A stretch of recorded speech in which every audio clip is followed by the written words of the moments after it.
While Tom Cruise can currently be seen in theaters with Top Gun Maverick, many fans are eagerly awaiting Mission Impossible 7. Almost 4 years have passed since the last installment, and we still need to wait more than a year for the release of the next part. In today's original, we are going to present you with a first overview of the upcoming blockbuster and talk about all the information that is known so far. After that, you will definitely be up to date on the storyline, the cast, the production, and the first trailer. So please enjoy our new video.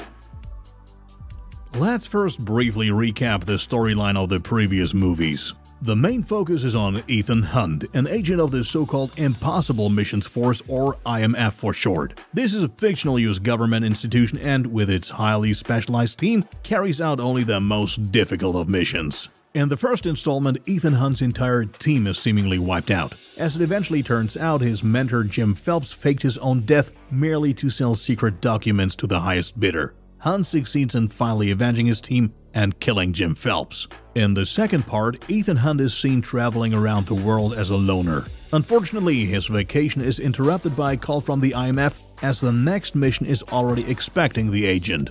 This time, he must track down a harmful virus in the possession of the terrorist Sean Ambrose. The villain's plan is to release the extremely lethal virus and then make money by selling the cure. Needless to say, Hunt manages to defeat Ambrose, thereby saving the lives of millions of people. Mission Impossible 3 first shows how Agent Hunt has retired from active duty in order to use his expertise to train new recruits. However, the normal life he hopes to have with his wife Julia is abruptly disrupted by the capture of his trainee Lindsay. While trying to rescue her, she tragically dies, and that leaves Hunt with a new mission, which is to hunt down Owen Davian, the black marketeer behind the incident. Davian, however, manages to get ahead of Hunt and abducts his wife. After a nerve-wracking showdown, he's able to dispose of Davian and save his wife. By the time of the fourth part, a few years have passed and Hunt has decided to fake the death of his wife, since otherwise she would be permanently targeted. This time, he finds himself on a mission in Russia, more precisely in the Kremlin. There, he is supposed to obtain information about the arms dealer Kurt Hendricks. In the course of the mission, the Kremlin is destroyed and the US government is held accountable by the Russians. Left on his own once again, Hunt tracks down Hendricks while he himself is forced into hiding due to the unfolding events. He's finally successful in tracing the nuclear terrorist, preventing a third world war, as well as dealing with a new clue that leads to an international crime ring called the Syndicate. The penultimate film opens with a scheme by the Syndicate posing as Hunt's employer, the IMF. Hunt is captured and can only escape with the help of the mysterious Syndicate member Ilsa Faust. She later reveals herself to be an MI6 agent, and they both discover that the Syndicate was formed by MI6 chief Atlee. Hunt and Faust do their utmost to destroy the Syndicate from within, in which they succeed. The latest installment in this series is Mission Impossible Fallout, released in 2018, in which Ethan Hunt and his team are challenged with a race against the clock. Once again, they must prevent a nuclear attack. This time, Hunt and his team are after arms dealer John Lark. In addition to reuniting with his ex-wife Julia and her new husband Eric, he learns that said John Lark is none other than Hunt's initial colleague August Walker, who has an agenda of his own. After the nail-biting helicopter showdown, Hunt again holds the upper hand in this movie and kills Walker.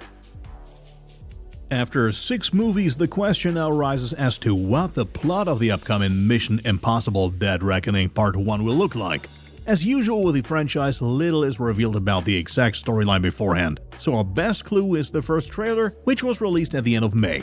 In the barely 2-minute-long piece of action, we see some well-known faces, including Ethan Hunt's IMF team consisting of Ilsa, Benji, and Luther. Clearly more exciting, though, is the reunion between Hunt and former IMF chief Eugene Kittredge. The two last met in the very first Mission Impossible film, and that was no less than 26 years ago. Even then, Kittredge was wary of Ethan Hunt, and although Hunt was able to clear his name, Kittredge vanished from the movie series altogether. In the trailer scene, the two again seem to have a rather strained relationship. The former IMF director confronts Hunt with a question whether his loyalty is to the US government or to his personal ideals. A further indication of a conflict between Hunt and the IMF can be found in the scene in which Kittredge and an older man sit across from each other in what may be Ethan Hunt in disguise. The latter throws 2 gas bombs into the room, knocking everyone unconscious but himself and Kittredge. This could be a sign that the IMF is once again engaged in dubious schemes, and it appears to be the only way Hunt can have an undisturbed talk with the IMF official.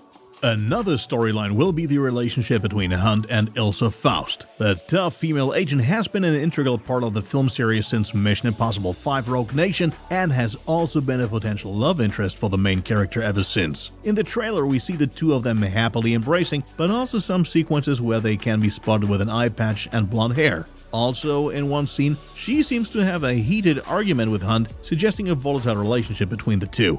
Further, she wears a cross-like key around her neck. This could be an important element in the course of the film, since the key appears numerous times in the trailer. Another important part seems to be given to the character Grace. We see her, for example, during a high-speed pursuit in Rome, and it is not quite clear whose side the new character is on. She was described as a destructive force of nature by director Christopher McQuarrie in an interview, which doesn't sound like a clear-cut hero figure to us. Two villains will probably be played by actors Pom Klementieff and Esai Morales in roles yet unknown. Klementieff seems to be a kind of assassin who pursues Hunt and Grace in one scene, for example. She is also extremely agile and can effortlessly fight multiple enemies at once. In some way, we think she works for Morales' figure, who is presumably the main villain. He is also very skilled with stabbing weapons, and many speculate that he will seriously injure or even kill Ilsa Faust during the course of the film to provoke Ethan Hunt's vengeance. Who knows? Perhaps this will be the cliffhanger for Part 8? After all, the title edition Part 1 of Mission Impossible 7 strongly suggests that the two movies will be closely connected. As you can see, the trailer reveals a healthy mix between familiar characters and new ones, and at the same time manages not to give too much away. Still, the footage shown leaves enough questions that can be addressed in more detail either by further information or a new trailer. Truth be told, the many plot twists and storylines that pop up regularly throughout the film series are only part of the movie experience. Equally important to many fans are the stunts that have always been the signature feature of Mission Impossible, as well as Tom Cruise. We are particularly looking forward to two scenes that are hinted at in the trailer.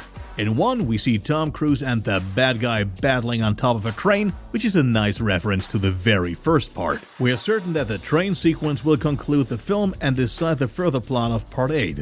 Another stunt may not be as plot relevant as the train shot, but it is all the more impressive. We're talking about Tom Cruise's motorcycle stunt, which made headlines long before the trailer was released. We see how the soon 60-year-old Cruise speeds over the precipice and saves himself with a parachute at the very last second. Actually, not much of a surprise anymore with the franchise. Of course, there was no stunt double in action here either, just Tom Cruise himself. Allegedly, he performed over 13,000 motocross jumps and over 500 parachute jumps in preparation. As we are told, the actor had only one attempt to make the scene work. A small mistake on the motorcycle or parachute could have had disastrous consequences. Thus, it is all the more remarkable that he wanted to perform the stunt himself. What some may have missed, he is wearing the same outfit there as in the scene with the train. Will he actually land on the train in style with his parachute? We can't wait to find out. After we have already mentioned some of the names and characters, we will now list the actors who are involved in Mission Impossible Dead Reckoning Part 1.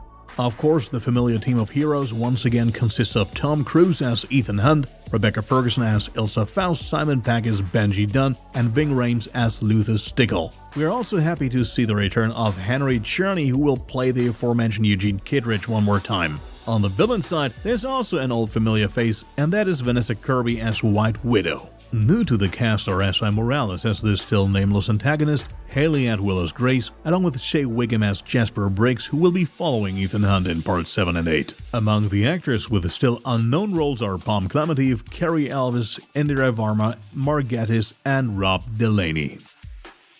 Lastly, let's talk about the production of the movie and some facts worth mentioning. What many fans probably remember most is the repeated postponement of the start of shooting along with the release date as a result of the pandemic. In the end, filming ended up lasting from September 6, 2020 to September 2021, which was mainly due to more rigorous regulations and contact restrictions. In addition, there were loud protests regarding a scene set in Switzerland. There, they plan on filming a train crossing a bridge that had previously been blown up. However, the Swiss government did not grant permission for this. As an alternative, the plan was moved to the Polish village of Pilkowitz. This bridge is a more than 100-year-old railroad bridge that was opened by German Emperor Wilhelm II at the time and even withstood the Second World War reasonably intact. However, in March 2020, local authorities and museums intervened and prevented the planned demolition of the structure. Later, director and producer Christopher McQuarrie rectified the reports and claimed that they only wanted to blow up a small part of the bridge and not the entire thing. Either way, the project did cause an international sensation. Despite all the back and forth, filming was successfully wrapped up. Following a further significant change in the theatrical release date from 2022, Mission Impossible 7: Dead Reckoning Part 1 will now hit cinemas on July 14th, 2023. We hope you enjoyed our original about the new Mission Impossible. What are your expectations for the blockbuster, and do you believe the film has still some surprises left for us? Feel free to let us know your thoughts in the comments.